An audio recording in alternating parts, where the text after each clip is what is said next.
Every man dreams of wealth. Every woman longs for success. But the great error is believing that these things arrive by chance, by favor, or by luck. They do not.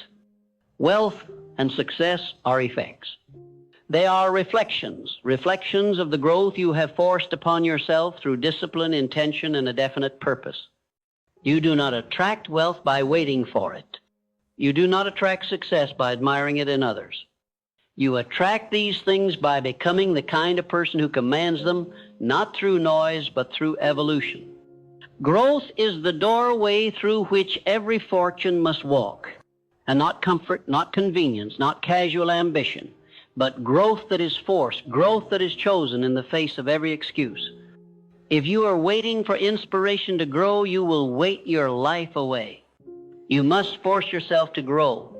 That is the price. It is easy to remain who you are. It is natural to defend the familiar, but if you wish to experience a life that is uncommon, you must become someone who grows uncommonly. You must do the difficult work of becoming. You must look at yourself not with criticism, but with truth and say, this version of me will not get me where I intend to go. And then, with faith and fire, begin the work of becoming something greater. Most people never grow. They age, but they do not evolve. They become older, but not wiser. They repeat the same year again and again and call it a life.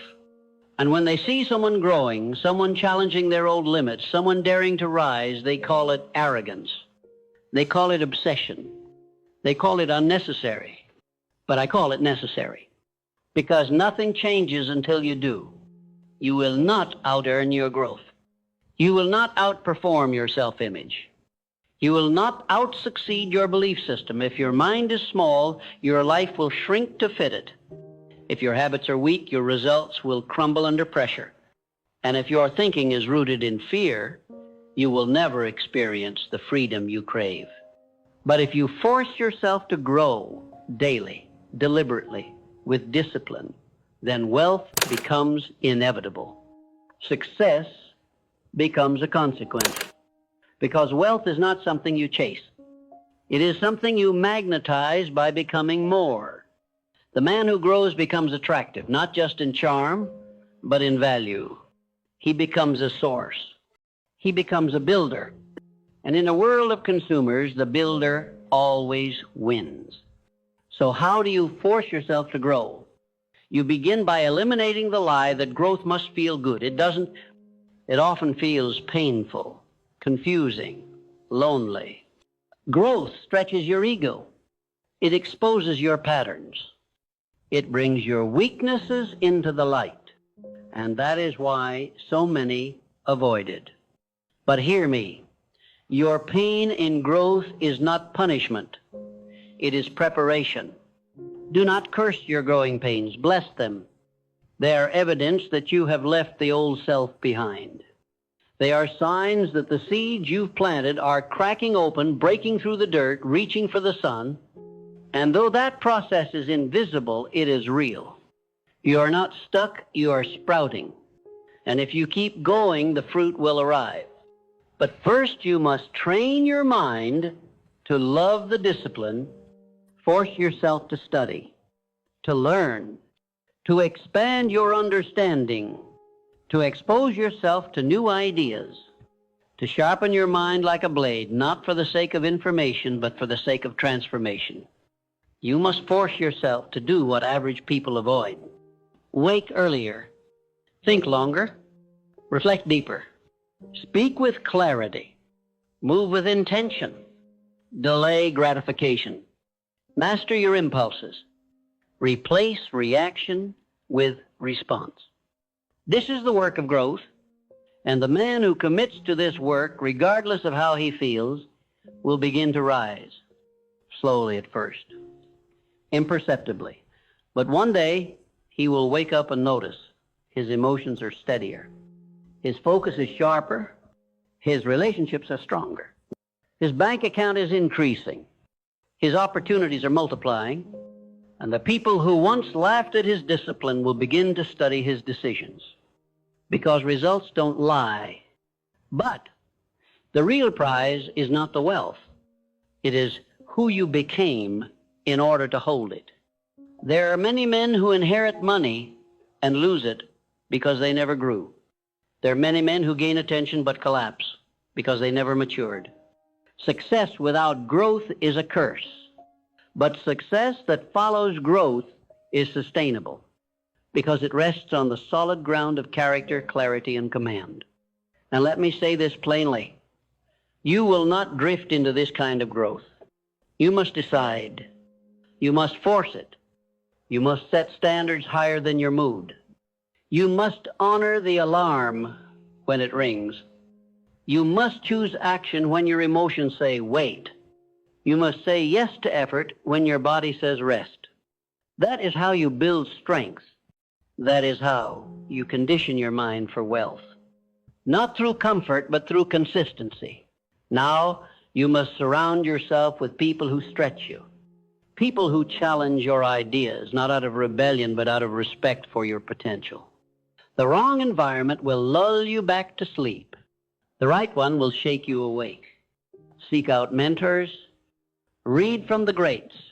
Listen to voices that push you higher and cut off everything that makes you comfortable staying the same, because your future depends on it. Growth is not something you get around to. It is something you prioritize. You must put it at the top of your calendar. You must block time for it. You must protect it. And you must execute on it daily without fail. Read journal. Reflect plan. Review push. Track repeat. This is the rhythm of builders. This is the cadence of champions. And when you do this long enough, when you repeat these disciplines day after day after day, your confidence will rise. Not because of compliments, but because of consistency. And confidence built on consistency cannot be shaken because it is earned. You begin to walk differently, speak differently, carry yourself with a certainty that no critic can cancel, because you know what they do not. You forced yourself to grow. You showed up when you didn't want to. You finished the race when quitting was easier. You paid the price in silence. And now you move in power. Wealth follows that man. Success chases that man. Because the man who grows becomes magnetic. He becomes a person of value, a leader, a creator, a light in the dark, a solution in a world of problems. And people pay attention to those who bring light. People pay for value. And wealth flows towards certainty, not insecurity. That is the secret. Force yourself to grow. Become valuable. And money will come. Not all at once. Not overnight. But surely, steadily, with each step forward, your mind expands. With each hour invested, your capacity increases. With each obstacle overcome, your confidence compounds. And over time, you will look back and realize the man you are now would be unrecognizable to the man you once were. Not because of your net worth, but because of your self-worth, because of your discipline, because of your mental sharpness, because of your spiritual depth, because of your refusal to stay where you started. That is what growth does. It changes everything, inside first, then outside. And the men who commit to that change without excuse, without delay, without apology, those are the men who build empires. Not empires of ego, but empires of impact. They do not shout. They do not brag. They do not beg. They become. They build. They transform. And because of that transformation, everything they once hoped for becomes a byproduct. Wealth, success, freedom. These are no longer the goal. They are the reward. When a man begins to grow, the universe does not rush to reward him. At first, it tests him. It places obstacles in his way not to defeat him, but to refine him. You see, growth must be proven. It must be reinforced.